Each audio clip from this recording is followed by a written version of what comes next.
The Raiders continue to conduct business as a serious team would, getting their star, Maxx Crosby, under contract for the foreseeable future. That plus more on Thursday's edition of the Locked On Raiders podcast for March 6th, 2025.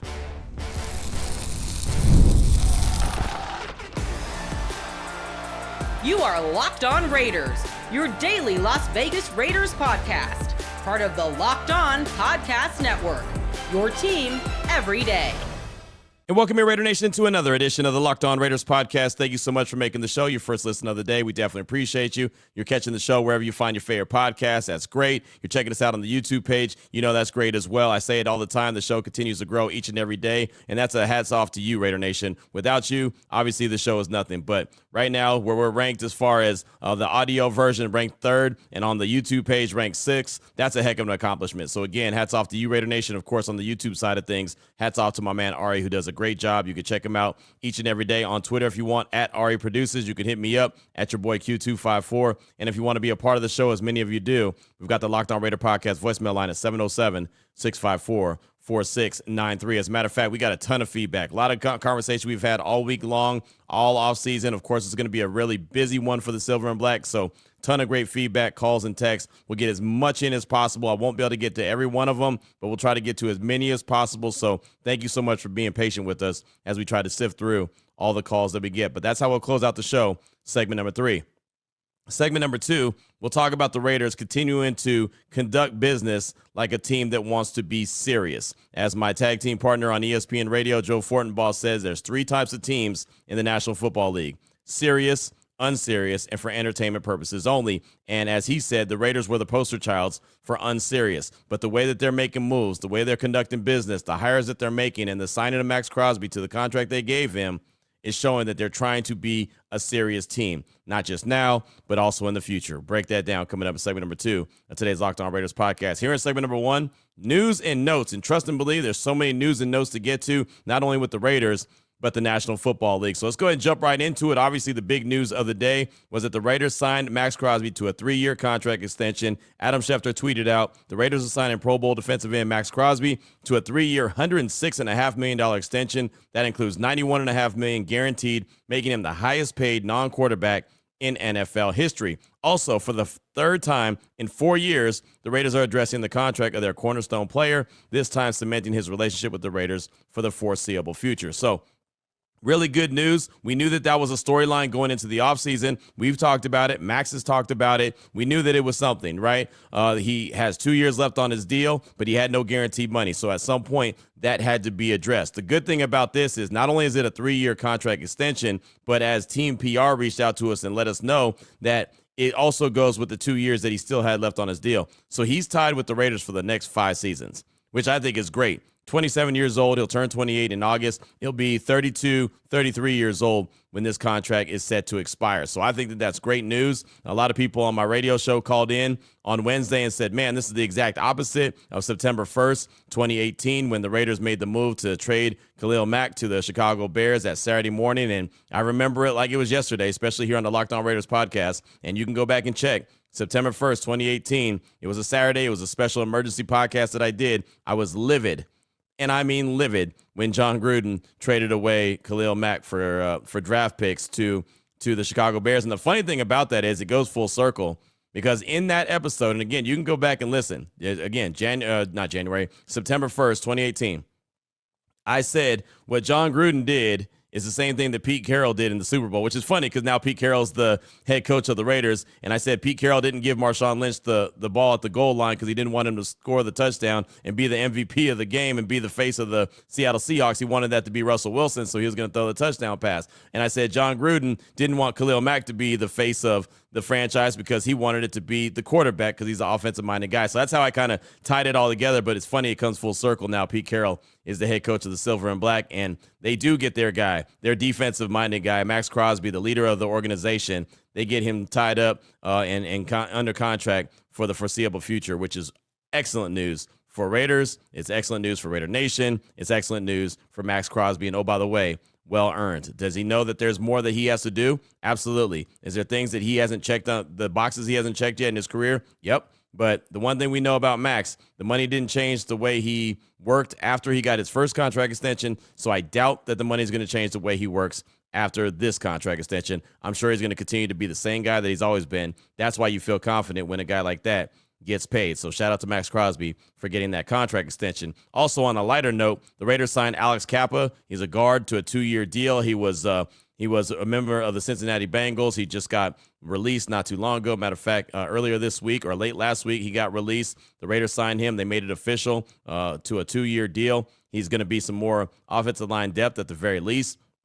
He was in Cincinnati and also Tampa Bay. So John Spytek, Tom Brady, very familiar with Alex Kappa. He did not have a great year last year. He was not good in pass protection. Not going to try to, sugarcoat it or dress it up and make it act like it's the best signing ever. But a 2-year, $11.5 million deal with $5 million guaranteed or a little bit over $5 million guaranteed, that's fine, right? Again, at the very end of the day, it's depth. So that was made official. Maxx Crosby is made official. Also, the Raiders signed Jordan Meredith. This has not been made official by the team yet. This is actually coming from Tristan Kuhn by way of Twitter. The Raiders assigned Jordan Meredith to a 1-year, $1.5 million restricted free agent contract. Meredith allowed 0 sacks and 9 pressures across 575 snaps while being graded as a top 10 guard per PFF. I just think that's really good. Jordan Meredith ended up being a player that many people didn't think he was going to be, right? Many people didn't think he was going to be such a key cog on that offensive line. He did really well. So I think that was good. Again, he was going to be an exclusive rights, I should have said exclusive right free agent. And the Raiders got him under contract for 1 year, similar to what they did with cornerback Sam Webb. Also, we found out on Wednesday, there's still more.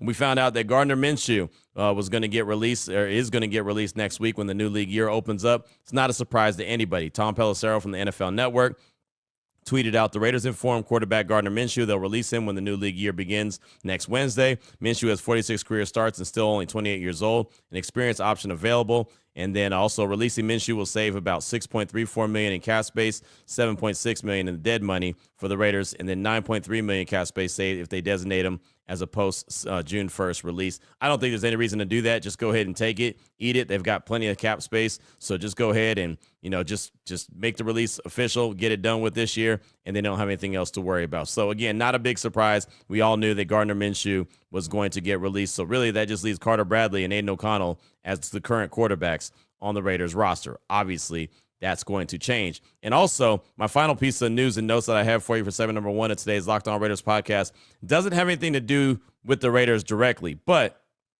as we saw when Josh McDaniels and Dave Ziegler were part of the organization, everyone with New England ties ended up either being with the Raiders or they were, kind of easily tied to the Raiders. So definitely want to make sure I pass this along. A couple pieces of news coming out of Seattle on Wednesday. One, Seahawks wide receiver DK Metcalf requested a trade.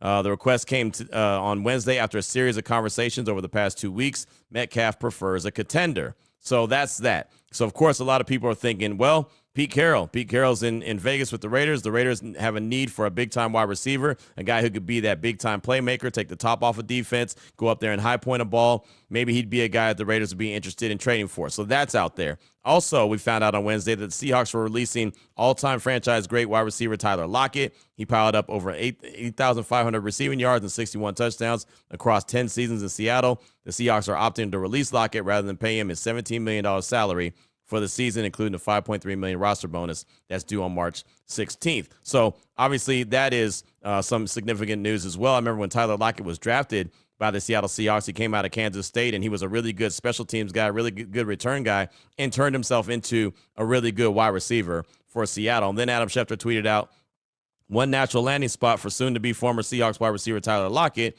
is the Las Vegas Raiders, whose head coach Pete Carroll knows his former wide receiver well. Lockett's character has always matched his talents, and Carroll always been a big supporter. Raiders also need wide receiver help. So just get ready that anyone with Seattle ties is going to immediately be tied to the Raiders. And again, those two guys aren't bad to be tied to anyway, DK Metcalf or Tyler Lockett. I know Tyler Lockett, for particular, is a really good locker room dude. He's a guy that understands the culture. He's a guy that understands competition. So those guys are out there. They could become available. Lockett will be available. Seahawks don't have to trade DK just because he requested a trade, but obviously that's an indicator that, hey, he could be available for the right price. What's the right price? Well, I don't know. But He's out there and he's available. And that's just some of the news, right? I mean, I don't really have time to go through every single thing. Like Joey Bosa was released from the Chargers, and no, I don't have any interest in the Raiders going and making a move for him. I mean, there's just so many things that are going on. There's a bunch of rumors and reports. And again, a lot of it is just rumors and reports and just that. But I think that the significant news is what I brought to the table for today's show. But buckle up. Teams are trying to get ready for the new league year. So they're trying to get their books right. They're trying to get their roster right. They're trying to identify whatever holes they have so they can attack free agency the way that they feel like they need to. Coming up next week, again, the legal tampering period starts on Monday. So that's what I got for you for segment number 1 of today's Locked On Raiders podcast. Coming up, segment number 2, the Raiders continue to make moves and make decisions like they're trying to operate as a serious team, which is only a good thing for the Raiders and for Raider Nation. That's coming up in segment number 2 of today's Locked On Raiders podcast. Before we get to that, though, I do want to tell you about one of the great sponsors here on the show, and that's Chewy. You've probably heard of Chewy. They really do have everything you need to keep your pet happy and healthy. Whether you're shopping for food, treats, or even pet health care, Chewy makes it fast, easy, and affordable. With over 100,000 products from all your favorite brands, Chewy has everything your pet needs, from food and treats to toys, beds, and grooming. It's not just for dogs and cats. They've got supplies for birds, fish, reptiles, small pets, too. Yeah, they didn't say nothing about turtles. What's wrong with turtles, right? Why didn't they say nothing about turtles? They should have been specific. You're going to talk about fish and birds, talk about turtles. I'm just saying. Yeah, it's a soft spot. Sorry. Chewy also makes it easy to manage your pet's health with prescriptions, telehealth vet visits, and even in-person vet clinics rolling out nationwide. And auto ship, that's a game changer. You can set up automatic deliveries for food, treats, or any essentials so you never run out. You can easily change or cancel it anytime. Chewy has everything you need to keep your pet happy and healthy. So right now, you can save $20 on your first order and get free shipping by going to Chewy.com or clicking the link in the description. Save $20 on your first order with free shipping by clicking the link in the description. Minimum purchase required. New customers only. Terms and conditions apply. See site for complete details. And if you're looking for the link, then you're obviously looking on the YouTube page. So I just want to make sure you specify that, or I specify that. So go again, check it out at Chewy.com. All right, Raider Nation, here we go. Segment number 2 of today's Locked On Raiders podcast. We've talked about it many times here on the show. There's 3 categories of teams in the NFL. Serious teams, unserious teams, and for entertainment purposes only. This is something that Joe Fortenbaugh, who's my tag team partner on Joe and Q on ESPN Radio, noon to 3 Eastern time, explained to me, right? This is not a original Q thought, but he said the Dallas Cowboys, entertainment purposes only. We're always talking about them, but they're not doing anything, and they've got their own issues. I don't know if you've seen the last couple days, they restructured Dak Prescott and CeeDee Lamb's contracts. Remember, Raider Nation, they just signed them to those contract extensions last year. But they had to free up a lot of cap space because of the deals that they gave them and the timing of when they gave them. So like $56 million they freed up in the last couple of days, 30-something million on Dax and 20-something million on CeeDee Lambs, which is just, giving them bonus money. The players don't mind it, but it's just something that teams don't like to do. They do it all the time routinely, but teams don't like to do it because it's just kicking the problem down the road. It's kicking the can down the road, and you've got to address it at some point. And if you look at the structure of Dak Prescott's contract, if you just go like overthecap.com or spotrac.com and check out the details of his contract, they're going to have to restructure that every single year because the cap hit is just way too much for him. So anyway, that's entertainment purposes only. Unserious teams are, well, the Raiders used to be an unserious team. As Joe said, look, they were the poster childs for unserious. They make decisions that don't really make a lot of sense, but they think, oh, this one's going to work, right? Like hiring Josh McDaniels, even though it was shown that he wasn't a very good head coach. Oh, that's all right. He's going to be better this time. And having a rookie GM in Dave Ziegler. Then the very next year, all right, well, going to hire Antonio Pierce that has absolutely no experience as a head coach and going to have Tom Telesco, who's not a rookie GM, but he's going to be a new GM. And then this year, oh, okay, John Spytek. He has a lot of respect around the league. He's a guy that comes from an organization that knows how to do things right in Tampa Bay. He also spent time in Philadelphia and Denver, places that all have Lombardi trophies. So that's a good move. Oh, Pete Carroll. You need to stabilize the organization? Go hire Pete Carroll. Stabilize the organization. And yeah, I know there was conversations about Ben Johnson because he was the hot shot, but the fact that they were sat at the table with them because of, well, one of the big decision makers and one of the big players and names in their ownership, Tom Brady, they were able to do that, but still end up with Pete Carroll, which it might end up being the best hire in the whole hiring process, as far as we know, right? We'll see it sooner rather than later, but at least what he brings to the table. You know he brings stability. Is trying to get the organization in a place where they're not changing their coaches, changing their GM year after year. So how do they continue to make these serious moves? Well, they go and sign Maxx Crosby to the contract extension. You're thinking, yeah, but Q, they had to sign him. I mean, he's the face of the franchise. Why wouldn't they sign him? True. That's true. But the thing about it is they did it, and they did it quickly. They didn't pull a Jerry Jones. They didn't drag their feet. They didn't wait until the day of kickoff. Like, remember, Dak Prescott signed his contract the day that the Cowboys were going to play Cleveland in 2024. Remember, they were on the road, right? And we found out just a couple hours before kickoff, oh, Dak Prescott and the Cowboys have agreed on a deal. Like, he drug his feet all the way till then. Well, the Raiders did it now, right? The new league year hasn't even opened up. And why is that significant? Well, because this offseason, Myles Garrett is going to get paid. TJ Watt is going to get paid. Micah Parsons probably will get paid. Trey Hendrickson will get paid somehow, some way. So, yeah, right now, Maxx Crosby is the highest paid non-quarterback in NFL history. That is a true fact. But that's not going to last long, right? Oh, by the way, Jamar Chase is going to get paid by the Bengals, and I know he's in a different position, but he's going to be probably the highest paid non-quarterback in the league. But with the edge rushers, the guy that plays the position that Maxx Crosby does, Myles Garrett, TJ Watt, Micah Parsons in particular, they're all going to get paid. And they're all going to supersede what Maxx Crosby just got. So it's so smart by the Raiders to go ahead and get that done for the simple fact that they don't have to one-up.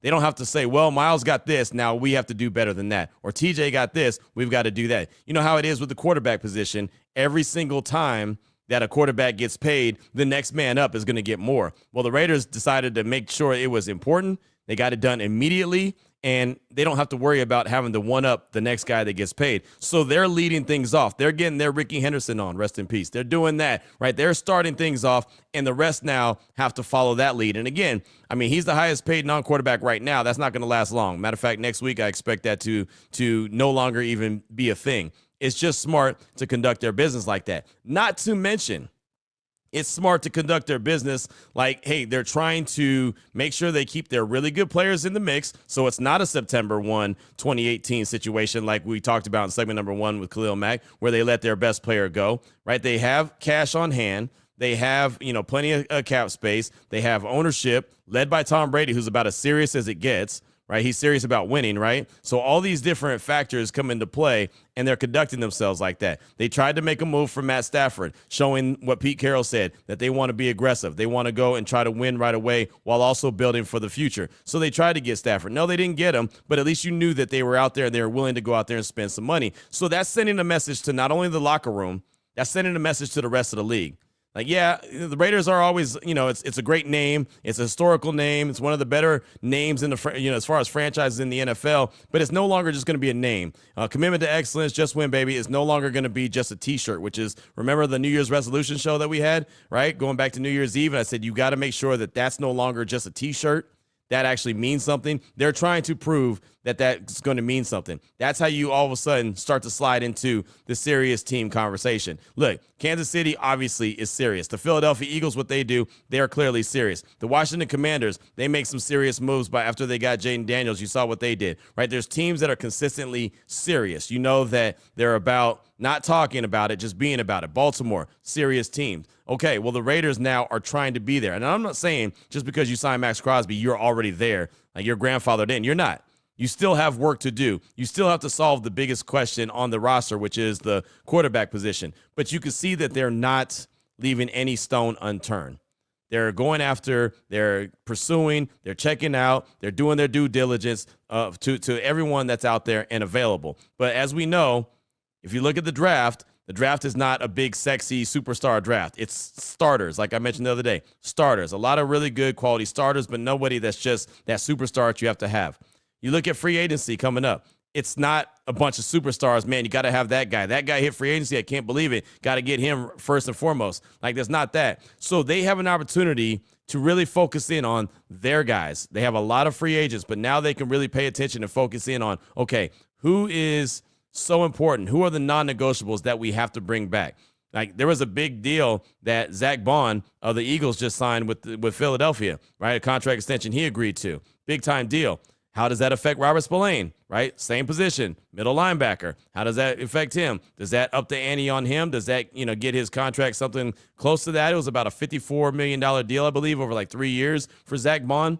Remember a guy who signed a 1-year deal coming off the Saints practice squad? He parlayed that and turned that into a nice contract extension with Philadelphia. And oh, by the way, not to mention a Super Bowl ring, right? That's pretty good for Zach Bond. So how does that affect Robert Spillane, right? Nate Hobbs, there's conversations that he has interest from the Pittsburgh Steelers, maybe a couple other teams. Trayvon Merrick. Like, who are the non-negotiables? Who are the ones that the Raiders really need to focus in on?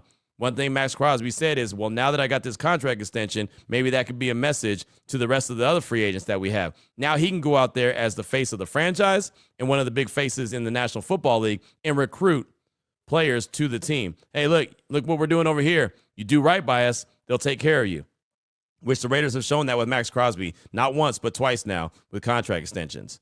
So, again, just starting off free agency, as that's going to get cooking next week, it was just a really good look to see the way that they're conducting business. John Spytek is a first-time GM. His number one priority was to go and get Maxx Crosby under contract. That, to me, makes all the sense. It is so funny. We get a text alert early on Wednesday that there was going to be some kind of press conference and some announcements being made with the team, but it didn't specify on what it was. So it's like, wait, hold on. So I'm sitting here thinking, I'm trying to do my show on ESPN, and I had passed along the information to Joe and the producers on the show as well. It's like, I don't know what's coming, but be on the alert. Something's coming down the line when it comes to the Raiders. They're going to have a press conference.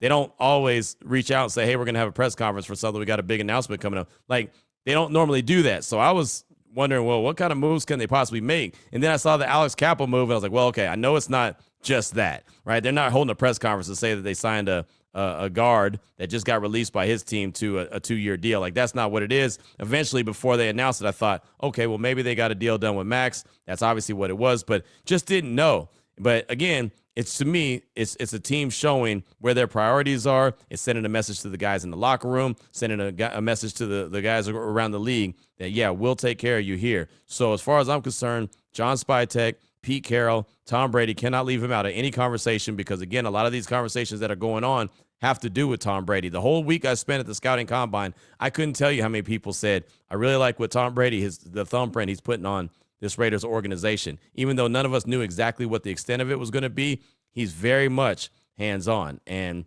John Spytek is talked about before that he's leaning on Tom Brady as far as, he'd be stupid if he didn't reach out and at least, get his thoughts here and there on quarterbacks and other parts of the team. And, Pete Carroll the same way. So, again, the owner, Mark Davis, is really staying out of it. As he's mentioned before, right, he knows what he doesn't know. He's not a football guy. So he's put the people in power and people in place to go out and make the football decisions. And right now, again, they're not there yet. They're showing that they can make some really good football decisions. Getting Maxx Crosby under contract for the next 3 years and obviously having him for 5 years total is a great thing. Don't have to worry about this situation with Maxx Crosby anytime soon. That is a positive. Now all he has to do is worry about going out and mastering his craft and improving even on what he's been done so far in his career. I think what John Spytek told him at the press conference was awesome. This is not a contract for what you've done. This is a contract extension for what you're going to do. That, to me, is a huge key. A lot of times you see contract extensions, you see them for what players have already done, their lifetime achievement. It's like, I'll say, okay, they get this contract, and then they kind of get fat and happy, or they get satisfied and think that they've arrived. John Spytek let it be known, this is not for what you've done. This is for what you're going to do. And Maxx Crosby, if there's anybody that I'm not going to doubt, it's him. He's going to continue to put the best foot forward. He's continuing to rehab his foot, the ankle that he had the surgery on, and he'll be ready to go sooner rather than later. He's been out of the walking boot for a while. When I saw him at Papa John's, when he opened up that Papa John's a few weeks ago, he didn't have the walking boot then. So he's getting better and better, continuing to rehab. And did any of us doubt that he was going to continue to rehab and be working hard and be ready to go? No. Now that he's got this contract extension, he's paid. Christian Wilkins is paid. Right, so more of the Raiders are going to get their contracts. They're going to get addressed sooner rather than later because they're free agents. So I just want to see how they continue to put this together. But again, in the theme that we're going to have all year long, serious, unserious, and for entertainment purposes only, the Raiders continue to conduct business like they want to be a serious team. Coming up in segment number 3, your calls and texts, 707-654-4693. It's the Locked On Raiders podcast.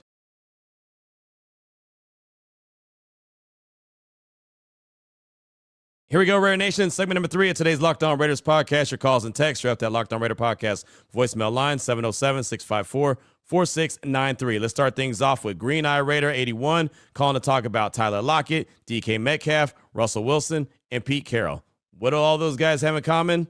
All have Seahawk ties. Here's Green Eye Raider 81. What up, Q? This is Green Eyes Raider 81 up here in Seattle, Washington. Been out here for a long time. I'm a Raider fan my whole life, right?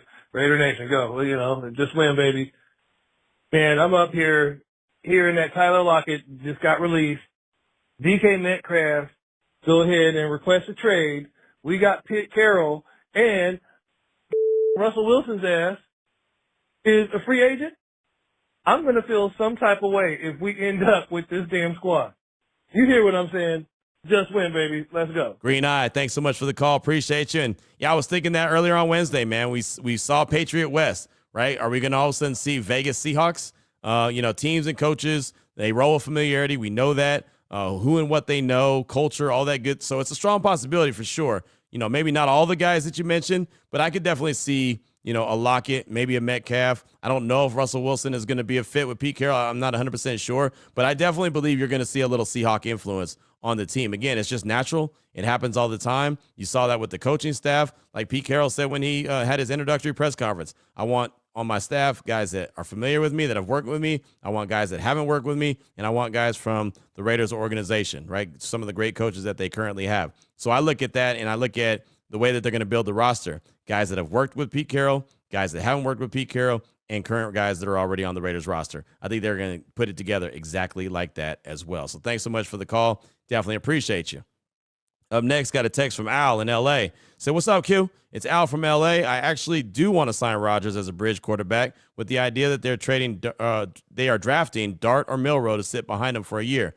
Aaron Rodgers is on his way out and could have at least one last hurrah left in him. He'll be 2 years removed from the Achilles. I think that would bring excitement to Vegas and the fan base. I'm of the belief that if you have a top 10 quarterback, you got a shot. If Brady and Carroll sit with him and explain their vision for the reason, it could bring the team together with the mindset of making a run at a number one receiver and drafting a running back. Use free agency and draft to build the trenches. I think you say they're cooking with grease, right? It'd be a crazy division on paper with these quarterbacks and head coaches. Definitely get us some primetime games. Let us know what you think, Q. Keep up the great work, my man. Just win, baby. That's Al in L.A. And look, Maxx Crosby mentioned it. He mentioned it on his podcast, the Rush podcast. We had that on Wednesday's show. I thought it was pretty interesting that when Max said he wasn't going to have any suggestions, he wasn't going to be the guy that was going to get involved with personnel and who stays, who goes, who comes in, whatever like that. He was going to let the powers that be do that, sit back and just watch. He was talking about Aaron Rodgers and him having a really good year in Vegas. And that, to me, and I even mentioned it on the show, felt like, well, maybe he knows that he's going to be around for a long time, like he's close to an extension, and boom, there it is. Found out on Wednesday that he did get the contract extension. So he very well could be talking about from a place of understanding that they're thinking about Aaron Rodgers. He would be a really good quarterback as far as just playing skill. We know that. And if they do sit down with them and say, hey, this is what we need from you, this is what we're going to need you to do as far as like mandatory minicamp, training camp, we're going to need you to be a guy that's going to be a leader. Maybe. I mean, we all kind of see everything that he's done. We know the body of work as far as playing, what he brings to the table. We also know what, he's brought to the table as far as kind of theatrics and everything. So as long as the Raiders are okay with that, clearly Maxx Crosby would be okay with him. And we all know that, as you mentioned, the division with Bo Nix, Justin Herbert, Patrick Mahomes, and Aaron Rodgers would be pretty wild, especially with the head coaches, Sean Payton, Jim Harbaugh, Andy Reid, and Pete Carroll. That would be a wild one, that's for sure. So, again, we just sit back and watch, and I think at the end of the day, no matter who they end up bringing in as their quarterback, no matter who they end up drafting, it's all about just win, baby, right? And so you just want to see them go out there, put their best foot forward, and play the best ball that they can. Thanks so much for that text. I do appreciate you. Up next, got a call from Silver and Mac. He's calling in as a new booty, calling in to talk about the quarterback position and what he feels like the Raiders need to do in order to get their guy. Here he is, Silver and Mac. Hey, Q. This is Silver and Mac calling you from the 716. I just want to first say, I never called before. I just want to say first how much I appreciate you and your work ethic and your hustle. I listen to some other Locked On for my other sports, and man, nobody outworks you. And I just want to say that I appreciate it, and we all appreciate that. I just want to talk about the QB like everybody else. We need to do what it takes to trade up to number one. That's the only way we're going to get Ward or Sanders, whatever you prefer. And we need to do what it takes. That means not just lip service. It's going to hurt. It's going to hurt to trade up to one. We're going to have to trade a package that people aren't going to be happy with. But you can't win in today's NFL without a good quarterback. And look at how quickly Washington turned it around with Daniels and Houston turned it around with Stroud. I mean, a good quarterback, we can turn things around in a hurry. And we're going to have to give till it hurts because we got to leapfrog the Giants. The Giants, Jets, Browns, us, we all need a quarterback. We all literally don't have a quarterback.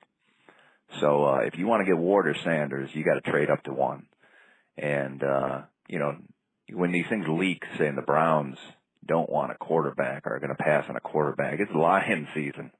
It's lion season, man. The QBs are going 1 and 2. So if we want to do it, we got to get up to one. And that might mean having to trade, 2 additional ones just to get from 6 to 1. But that's what you got to do. You got to do that. So it can't just be lip service saying do what it takes. In order for Tennessee to move off of a guy like Travis Hunter, it's going to take a package. All right, Q, appreciate what you do. Everybody have a great day. Silver and Mac, thanks for the call. Appreciate you. And exactly what you said is what I believe as well, right? The reports are out there. Quarterback is going to drop. This guy will be available at 6. We should have learned from last season, right? What happened with Penix? He was gone by 8. Like, that's my thing, right? After the Matt Stafford stuff became official on Friday when I was in Indianapolis at the Combine that he was going to return to L.A., I went on the radio immediately afterwards and said, okay, you missed out on your guy. I think Shador's the guy. Regardless, if they think Shador's the guy, if they think Cam Ward's the guy, just go and make the move. Do whatever you have to do to go get your quarterback. Whatever you have to trade, I'm not worried about it. And I know someone's going to say, well, you can't give up that much capital. Look, man, just go get your guy. If you truly believe that one of those 2 guys is your guy that's going to be the face of your franchise for years to come, just go do what it takes to go get him. Because, again, we learned, or we should have learned, I know I learned from last year, and I got caught up in the mix. I ain't going to lie. I got caught up thinking, oh, yeah, Michael Penix might be around in round 2, where the Raiders ended up getting Jackson Powers Johnson. He wasn't even out of the top 10. Right? I mean, quarterbacks are quarterbacks. There's mock drafts out right now. Dane Brugler from The Athletic has Shador going 21st to Pittsburgh. Like, that's not going to happen. I would be shocked, and I mean shocked in all caps, like I'm screaming at you, if he were to drop to 21. I don't think he gets out of the top 10. I really don't. Just because it's a quarterback-needy league. We all know that. And I don't care what reports are coming out of the Combine. They don't have any name on it. So as far as I'm concerned, unless you're going to put your name on it, then it doesn't mean a whole lot to me, right? It's funny how guys that have glowing reviews to say about people, they always put their names on it. But all of a sudden they want to come out and have a scathing report and talk bad about somebody like Shador is being talked about. And again, I wasn't in those meetings, so I don't know. All I can tell you is based off what I heard at the podium. And what I heard from him at the podium, thought was great. What I heard from Jalen Milroe at the podium, thought was great, right? Will Howard, same thing. Thought that was really good as well. Right, a lot of these guys, Dylan Gabriel, I came away impressed from all these guys, right? They all seemed like they had their head in the right place. Is Shador a little bit more confident, and someone might call it arrogant than others? Fine, maybe, right? But that's kind of the Sanders way, right? And I don't know, Deion turned out pretty good. He only became a first ballot Hall of Famer. I'm not saying that Shador is going to be that guy, but at some point you need to have some confidence. So I'm with you. If you believe one of those 2 dudes, and again, it's not exclusive to Shador, if you think one of those 2 dudes is your guy, just go get him. Do what it takes. Call up Tennessee. They're open for business. Cleveland, I believe, is open for business too, but you only have the option of one of those guys because I think Tennessee will take one and Cleveland will probably take the other if there's both sitting there when April's draft rolls around. So if you want to have the option of both, you go up to number 1. If you have your eye on a certain one and you feel like you can get him at 2, go ahead and go up to 2. Whatever you have to do, I think making a move is the only way to get it done. So thanks so much for that call. I do appreciate you. Up next, got a text from Andy in London. Hey, Q. Andy in London here. Just seen the Jets Devontae news. I've got nothing but love for Devontae, but credit where it's due to Tom Telesco. The man scored us a 3rd-round pick and got some huge salary numbers off the books for a player who didn't last 6 months at his destination. Thanks, Tom, and thanks to the JETS Jets for solving a potential problem for us. That's Andy in London, and you got to give Tom Telesco credit. He was able to get a 3rd-round pick for Devontae Adams. That's absolutely true. Got a lot of money taken off the Raiders' salary caps, so that now he's out there available for any team to go pick up. But the Raiders got some relief in 2024 and 2025 when it came to salary cap space and picked up extra 3rd-round picks. So, yeah, I'm with you 100%. I got to give Tom Telesco a lot of credit for being able to pull that off. Just got time for a couple more. Long Island Raider, he's got a quick call to float an idea of what the Raiders could do at 6 and at the quarterback position moving forward. Here he is, Long Island Raider. Hey, Q. It's Long Island Raider. I had a question regarding the draft coming up. I know everybody's high on, obviously, a few quarterbacks this year. But what if the Raiders took and focused on the offensive line this year and used that to implement, use the year to implement the new run game, the new offense, and then next year looked at somebody like Drew Aller out of Penn State. He's fiery. He's got a damn good arm. He's semi-mobile. Has a winner's mindset and a winner's attitude. I don't know. Just kind of want to see what you think about that. All right. Thanks. Bye. Thanks so much, Long Island. I appreciate you. And look, the Raiders could do what you said for sure. There's no doubt. They can address it exactly like you did. My thing is, I'm so tired of saying next year, next year, next year. If your guy's there, go get your guy. Now, don't force it. Again, if you're not in love with that guy, if you don't see him as your franchise quarterback, then by all means, don't go get him. But if for any reason you think that that's your dude, just go get him. Just stop playing around. Again, we talked about serious, unserious, and for entertainment purposes only, right? Don't entertain yourself and think, oh, this guy's going to drop to us because, so-and-so in this draft said he's going to drop, or so-and-so here said that this meeting didn't go good, or says, this isn't really a big quarterback draft. So, my guy will be there when I'm available. Look, if your guy's there, go get him. Go get him whenever. Do what you have to do. Just like I mentioned before, do what you got to do to go get him. Thanks so much for that call. Appreciate you. We'll close out with a text from Greg from NorCal. Hey, Q, it's Greg out of North Cal. I'm a longtime listener and lifelong Raider fan. I just want your gut guess on what we do at quarterback and how is it possible for us to get to number 2. That's Greg out of NorCal. Thanks for the text. And, yeah, it's very easy for the Raiders to get to number 2. They pick up the phone and they call Andrew Berry, the Cleveland Browns GM. The one thing I know from talking to many people at ESPN Cleveland that cover the Browns like a glove, that the Browns want to recoup some of the draft capital that they gave up for the debacle that was Deshaun Watson. That trade where they gave up a ton of draft capital and gave all that guaranteed money for a quarterback who's never going to live up to it, may never even play for him again. Who knows? They're trying to recoup some of that. So they would have no problem trading back. And I don't think that this draft is going to actually require as much to give up as it would in other draft classes because, again, it's not the sexiest class, right? So it's not like it was last year where Caleb Williams, Jaden Daniels, Drake May, all those guys were there, right? Michael Penix, Bo Nix, J.D. McCarthy, like all those guys, were out there and available, right? That was different. So this is, it's a two quarterback race, and for some of the conversation, it's not even that. So maybe you don't give up as much if you try to get to number 2. But I know for a fact that Andrew Berry has no problem moving back. Also, if you want to go to number 1, the Titans are open for business, right? I mean, they're not, at least from the reports, and take it with a grain of salt, they're not 100% sold on the QBs that are at the top. They have their guy right now that they drafted. What was it, 2 seasons ago now? I'm trying to remember. I'm trying to remember how long ago that was. Yeah, it was 2 years ago. Anyway, they got their guy right now. I think that they need to upgrade the quarterback position, but they may be willing to kind of ride for now with what they have and go and get what they call a generational talent like a Travis Hunter or an Abdul Carter. But who knows, right? I mean, again, wouldn't be shocked to see Tennessee sit there at number 1 and pick Cam Ward and say, yeah, that's who we're going to rock with, or Shador if they like him at number 1. But I definitely believe there's a path to being able to make a move from 6 to 2 with the Cleveland Browns. I think they really want to get out of that spot. Don't think that they see either one of those quarterbacks, and really especially where they play. That's why I've said many times that I don't think Shador is even a good fit in Cleveland just because of the conditions and the way that that weather affects how quarterbacks play, and his arm is not as strong as Cam Ward. So I think Cam Ward would be a better fit in Cleveland. I also think he'd be a better fit in New York with the Giants. Obviously, he can't be in both places. So somebody's going to get Shador, someone's going to get Cam Ward. But there's definitely a path for the Raiders to get to number 2 if they want to. So thanks so much for that text. I appreciate you. That's all I got time for on today's show. Got a call from O-Town David. Got a text from PK Raider. Jacob from Wilmington, North Carolina. Also a text from Dex and Don Pedro Cali. All those will come up on tomorrow's show. We'll close out the week really strong. Jordan Reed from ESPN. He had a big conference call on Wednesday. A lot of stuff, all things draft. So we'll bring some of those sound bites to it as well. And who knows what news and notes will happen with the Raiders or around the National Football League. But everyone's gearing up for next week, which is the start of free agency. So until then, Raider Nation, take care of yourself, take care of your family, love on your family. Most importantly, as always, just win, baby.